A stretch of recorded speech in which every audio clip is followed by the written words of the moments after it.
పరిశుద్ధ నామమునకు మహిమ కలుగునుగాక. క్రీస్తునందు ప్రియా దేవుని బిడ్డలారా, ప్రభువైన యేసు క్రీస్తు పరిశుద్ధ నామములో మీ అందరికీ ఈ ఉదయకాల శుభములు తెలియజేయచ్చు ఉన్నాను.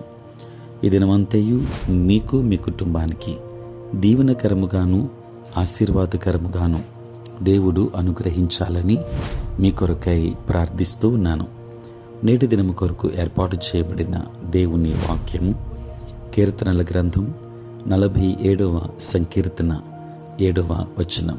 దేవుడు సర్వభూమికి రాజయ్యున్నాడు, రమ్యముగా కీర్తనలు పాడుడి. ప్రియులరా, నేటి దినము కొరకు ఏర్పాటు చేయబడిన ధ్యానాంశము స్తుతి గీతం. ప్రియులరా, దేవుడు సర్వభూమికి రాజయ్యున్నాడు, రమ్యముగా కీర్తనలు పాడుడి. దేవుడు సర్వభూమికి రాజయ్యున్నాడు అనే సంగతి మన హృదయాల్లో ఆనందాన్ని, స్తుతిని కలిగిస్తుంది.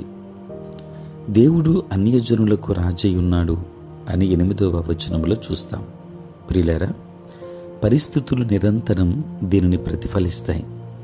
మనం చదివే వార్తాపత్రికలు, వినే వార్తలు దేవుడు ఏలుబడి చేస్తున్నాడనే విషయాన్ని రుజువు చేయలేవు.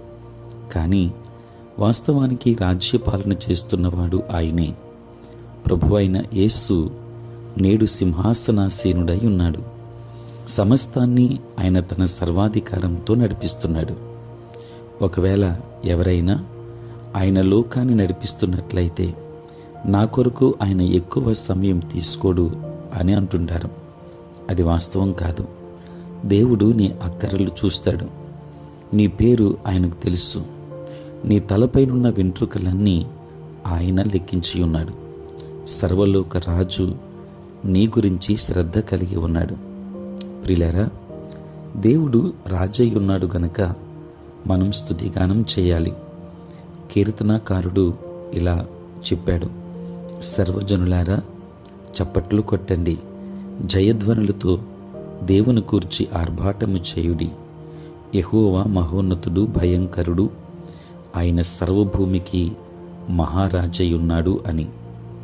దేవుని బిడ్డలారా, దేవుడు సర్వాధికారి, కృపామయుడు, ప్రేమామయుడు కనుక ఆయన మన స్తుతి ఆరాధనకు పాత్రుడు. కీర్తనాకారుడు 6వ వచనములో ఇలా చెబుతున్నాడు: దేవుని కీర్తించుడి, కీర్తించుడి, మన రాజును కీర్తించుడి, కీర్తించుడి. దేవుని నీవు విశ్వసిస్తున్నావు అనడానికి అత్యుత్తమ నిదర్శనం దేవుని రాజుగా స్తుతించడమే. సనగడం ద్వారా తానేమి చేస్తున్నాడో దేవునికి తెలియదు అన్నట్లు ఆయన స్వాధీనములో ఏమీ లేదని మనం చెబుతున్నట్లే ప్రభువుకు స్తుతిగానం చేయడం ద్వారా ఆయన సర్వభూమికి రాజు అని మనం గుర్తిస్తూ ఉన్నాం. కనుక ఈ లోకం దేవుని రాజుగా గుర్తించడానికి నిరాకరించి ఆయన అధికారంపై తిరుగుబాటు చేస్తుంది. అయితే ఆయన సర్వభూమిని ఏలుతున్నాడు అని దేవుని ప్రజలకు తెలుసు. ఆయన కృపామయుడు, ప్రేమామయుడు కూడా. కనుక మనము ఆయనకు స్తుతి గీతాలు పాడగలం.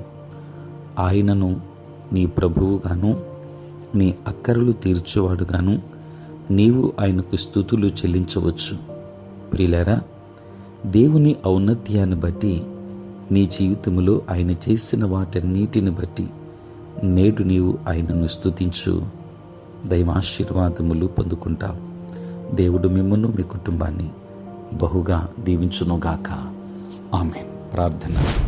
పరిశుద్ధుడైన తండ్రి, ప్రేమ కలిగిన ప్రభువా, మీ పరిశుద్ధ నామమునకు వందనాలు నాయన. రాత్రంతయు కాపాడి సంరక్షించి సుఖనిద్రను మాకు దయచేసి మా జీవితంలో మరొక నూతన దినాన్ని మేము చూడగలిగే భాగ్యం ప్రభువా మీరు మాకు ఇచ్చినందుకు నీ స్తోత్రాలు. ఈ దినమంతా కూడా మీ సన్నిధి మాతో ఉంచండి. మీ ప్రసన్నత మాకు దయచేయండి. నేటి మా పనులలోనూ, ప్రయాణములలోనూ, పరిచర్యలోనూ తోడుగా ఉండండి నాయన. ఉద్యోగస్తులు, వ్యాపారస్తులు, కష్టపడి పని చేసుకుంటున్న బిడ్డలందరినీ దీవించండి. చదువుకున్న బిడ్డలకు కావలసిన జ్ఞానమునివ్వండి. రక్షణ లేని వారికి రక్షణ ఇవ్వండి. పుట్టినరోజు, పెళ్లి రోజు జరుపుకొనుచున్న బిడ్డలను దీవించి నూతన ఆశీర్వాదములు మెండుగా వారికి అనుగ్రహించమని తండ్రి, ఈ ధ్యానములలో ఏకీభవిస్తున్న ప్రతి కుటుంబానికి కావలసిన సకల ఆశీర్వాదములు అనుగ్రహించండి. బలహీనులైన బిడ్డలను బలపరిచి ఆరోగ్యవంతులుగా చేయండి. దూరదేశాలలో, దూర ప్రాంతాలలో ఉంటున్న బిడ్డలందరినీ దీవించమని, ఉద్యోగముల కొరకు ఎదురు చూస్తున్న బిడ్డలను దీవించండి. చక్కటి మార్గములను వారికి సరళము చేయమని యేసు నామములో ప్రార్థించి వేడుకొనుచున్నాము తండ్రి. ఆమేన్. తండ్రి, కుమార, పరిశుద్ధాత్మ త్రియేక దేవుని దీవెన సదా మీకును మీ కుటుంబానికి తోడై ఉండును గాక. ఆమేన్.